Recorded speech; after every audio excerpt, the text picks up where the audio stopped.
Well, if you thought that was extreme, you won't believe this, or maybe you will because it happened on The View. This is Whoopi Goldberg. She gave a shocking claim about how Black people in our country are comparing to what it's like to live in Iran. Let's just remember, too, the Iranians literally throw gay people off of buildings. They don't adhere to basic human rights. Here's the thing. Let's not do that, because if we start with that, we have been known in this country to tie gay folks. Just then, boom. Kayleigh McEnany dropped a truth bomb so sharp, it nearly knocked Whoopi Goldberg out of her seat and off script. One moment, Whoopi was dishing out smug one-liners on The View. The next, Kayleigh hit her with pure facts, sharp sass, and that deadly eyebrow raise. The studio fell silent. Coffee mugs froze mid-sip. And Whoopi, she looked like someone just canceled her cue cards. What did Kayleigh say? Whatever it was, this clash was TV gold. Whoopi Goldberg has millions of dollars. Whoopi Goldberg's a famous actress. She's on a talk show, Kennedy, and it's time to educate Whoopi Goldberg. Let's meet Mahsa Amini. Mahsa Amini, we have her picture. She was in Iran, 22 years old. Didn't wear her hijab, so of course the morality police arrested her in Iran. She died in a re-education class in prison where she was physically abused by Iranian authorities. So apparently, this is where Whoopi would like. What do you get when you mix a talk show host with non-stop grievance, a dash of selective outrage, and a memory that skips anything inconvenient? Apparently, you get Whoopi Goldberg, daytime TV's queen of do as I say, not as I've ever done. She preaches from the table, but rarely practices what she passionately performs. That's what it's all about. Either you want it to work forward thinking, you want everybody to have the ability to say how they feel, what they want, to move forward, or you don't. Or you want somebody who says, I'm going to be on day one, I'm going to be a dictator. Who says it to you, tells you, I'm going to put you people away. I'm going to take all the journalists, I'm going to take all the gay folks, I'm going to move you all around and disappear you. If that's the country you want, you know who to vote for. Just when the audience thought the nonsense had maxed out, in came Kayleigh McEnany, armed with more receipts than a CVS printer on Black Friday. Poor Whoopi, safely nestled in her echo chamber, never saw it coming. Because nothing screams progressive thought leader like contradicting yourself in one commercial break, then getting steamrolled by someone who actually came prepared. Groping and electrocution of their genitals. Welcome to Iran, Whoopi Goldberg, but apparently it's harder to live in this country. Well, it's 2025. I don't know if... You know Whoopi's in trouble the moment Kayleigh walks in with that signature look. The polite smirk that says, I'm about to educate you, backed by bulletproof receipts. It's the kind of look that makes producers nervous and publicists start drafting apology tweets. Kayleigh didn't show up for a friendly TV sparring match. She brought a verbal bulldozer aimed straight at the shaky pedestal Whoopi's clung to for decades. She would not have the privilege of being on a talk show without her hijab and talking about the Iranian regime and challenging them and criticizing them any day of the week. That is what Whoopi Goldberg experiences in the United States as a successful Black woman. In fact, the laws against women especially going out and assembling in order to fight the authoritarianism in Iran, that is met with death. Like, you can receive the maximum penalty is death. Let's rewind, shall we? Because nothing showcases Whoopi's legendary inconsistency quite like her own highlight reel. This is the same woman who once argued that some words weren't rape. Yes, that phrase, like crime comes with difficulty levels. That was the first clue we weren't watching a serious thinker, but someone who mistakes trending Twitter debates for peer-reviewed philosophy. That's why I am saying that it is the same.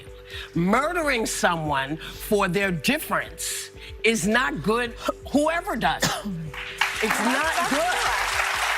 So that's why I said you weren't saying what I heard was not what you meant. I think it's very different to live in the United States in 2025 than it is to live in Iran. Not if you're Black. Not for every And yet, there she sits, Whoopi Goldberg, like your outspoken aunt at Thanksgiving crossed with a Wikipedia article edited entirely by emotion.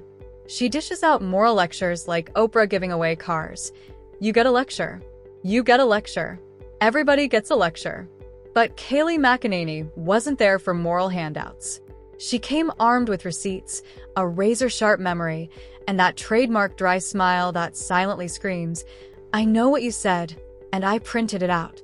Whoopi launched into her usual blend of half-baked outrage and fully baked contradictions, winding herself up like a soapbox preacher mid-marathon. But Kayleigh? She waited, patiently, like a shark letting its prey flail just long enough before going in for the clean kill. Because here's the thing, Whoopi's opinions shift with the breeze of studio applause. One day, she's a free speech warrior. The next, she's calling for someone to be canceled like she's reading names off a Starbucks order. Her logic? It flows like a faucet with a loose washer. Uncontrolled, noisy, and spraying in every direction except down. Remember the time she insisted political spouses shouldn't be judged because they didn't sign up for this? Yet days later, she dedicated a whole segment to tearing apart a conservative wife's fashion, faith, and very existence. Ratings, apparently, justify selective compassion, Kayleigh remembered. And instead of slinging mud, she rolled the tape, delivering a clip montage so ruthless it practically needed a parental warning. When Whoopi's cornered, she doesn't argue, she reminisces. She pivots from "you're wrong" to "back in my day," as if she's auditioning for a reboot of Matlock. And as she launches into another rambling monologue barely tied to the topic at hand, you can almost feel the panel tense up. Because here comes another folklore flashback delivered with soap opera urgency, but sourced like a conspiracy subreddit. It's not to say that bad things didn't happen previously in this country, but on Juneteenth, where we recognize the emancipation from slavery, Texas, the last state, on this particular day, and she does this the day before, she's ignorant of the facts. I want to try to be kind because my expectation for Whoopi Goldberg is low. Meanwhile, Kayleigh stood there calmly, like someone who'd already read the spoilers. No shouting, no eye rolls, not even a flinch. Just a composed, precise rebuttal that landed with surgical accuracy. And of course, that drove Whoopi absolutely nuts. Because if there's one thing a professional interrupter can't stand, it's someone who refuses to take the bait. But what really sent Whoopi spiraling? Was it the cold facts? The historical context? The footnoted truth bombs dropped live on air? Nope, it was the tone. That devastatingly calm, composed tone that quietly screams, "This isn't personal. You're just profoundly wrong on every level." As expected, Whoopi responded the only way she knows how when cornered. She leaned back, squinted, and declared herself the victim of some vast, invisible campaign of rudeness. Because, apparently, replying with facts during one of her feelings-based tirades is an act of aggression. And let's not forget Whoopi's ironclad belief that volume equals truth. It's the View's unofficial rule. The louder you are, the more correct you must be. But this time, the shouting fell flat. Kayleigh didn't raise her voice. She just offered that condescendingly patient smile. The one that says, "I'm about to dismantle your entire narrative using only your past quotes and basic arithmetic." Cue meltdown. Search packets on The View, but they need to start. There's no question. By the way, Harris also in the last hour on her show was really brilliant on this about it being Juneteenth and about how black people in this country now can rise to be a great anchor, or they can be a doctor or a lawyer. And I don't know what Whoopi was talking about, but when she played Gannon on Star Trek, she actually was a bartender talking to people and meeting them where they live. She's not meeting people. When Whoopi realized she couldn't outshout Kayleigh, she reached for an old standby, the classic appeal to emotion. She dragged out a decade-old anecdote, conveniently vague enough to dodge fact-checking, and wielded it like a moral sword. But Kayleigh, calm and fully caffeinated, dismantled it in 4 sentences, cross-referenced with dates, and sealed with a polite, "I believe your memory may be slightly mistaken." That memory line? That was the dagger. Because deep down, Whoopi knows her record is messier than a toddler in a spaghetti fight. And watching it unravel live, without her usual safety net of sympathetic co-hosts jumping in to validate her spirals, that was pure Shakespeare. By this point, Joy Behar was clutching her pearls and muttering something about whataboutism, their panic button anytime someone dares drop a truth bomb. Sunny Hostin, in a desperate attempt to reset the tone, launched into a rambling monologue that sounded like ChatGPT after 2 mimosas. It didn't help.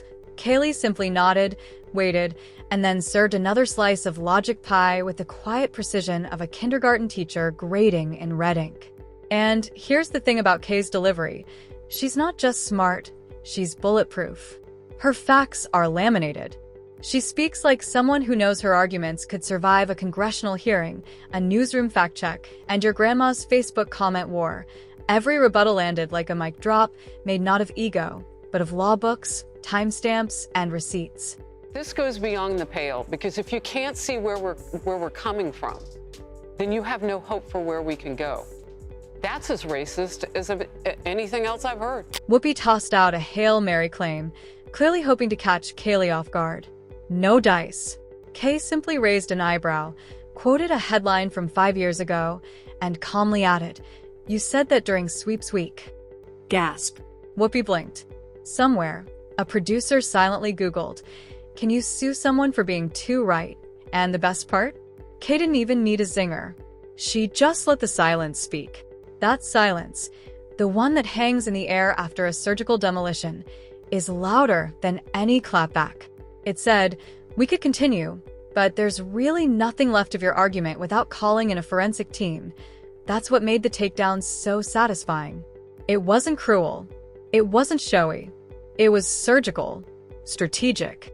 Kay didn't come to play a supporting role in Whoopi's weekly one-woman morality play. She came to fact-check the script. The aftermath was predictably chaotic. Twitter exploded. Legacy media labeled it contentious, their favorite euphemism for "we don't know how to spin this for Whoopi yet." And The View? They cut to commercials so fast, it gave the audience whiplash. 1 second, Whoopi was flailing for dignity. The next, we were watching a cat food commercial narrated by someone who also sounded emotionally wounded. But the real win wasn't the viral clips or trending hashtags. It was the silent, creeping discomfort now living rent-free in Whoopi's teleprompter. Because once your contradictions are calmly unpacked on live TV, receipts, dates, and all, you don't bounce back. You hesitate. You second-guess the next hot take. And you glance nervously at the desk, just in case Kayleigh pops up with a footnote. One more thing, Iran just passed another law at the end of last year, making it even worse for young women and girls, where they can be put to death for this, for showing their legs, like the women on The View. It's unconscionable that she would try to make a moral equivalency here. Yeah, how offensive. I mean, Emily, there are a lot of courageous Iranians who have stood up to the government, young women in particular, and said, no, I want freedom, and they've lost their lives because of it. I mean, does Whoopi have any understanding of that? And isn't that the ultimate irony? After years of lecturing America on truth, accountability, and the noble use of public platforms, Whoopi got roasted by someone who actually walks the walk. No spin. No grandstanding. Just pure, distilled accuracy served with a smirk and a side of precision. S.O. What's the moral of the story? Simple. If you're going to rant on daytime TV while casually rewriting your own history, make sure there's no Kayleigh McEnany in the room. Or, at the very least, hide the archives, because she will find them. She'll categorize them, cross-reference them by date and episode number, and bring them up with a smile so polite it should be classified as a weapon. Meanwhile, Whoopi might want to consider a sabbatical. Maybe join a book club, preferably one where no one fact-checks. Or better yet, launch a solo podcast with no guests, no interruptions, and unlimited rant time. That way, the only person who can challenge her is herself. Until then, Kay remains undefeated in the arena of daytime verbal judo. And Whoopi, she's left muttering mid-sentence, glancing at the applause sign, wondering when it stopped working like it used to. As for the viewers, they got more entertainment in 8 minutes than most Netflix series deliver in an entire season. Who knew accountability could be this hilarious? Honestly, if The View wants to boost ratings, maybe it's time to rebrand. Fewer hot topics, more debunked diaries, with Kay on speed dial and a trigger warning for fragile egos.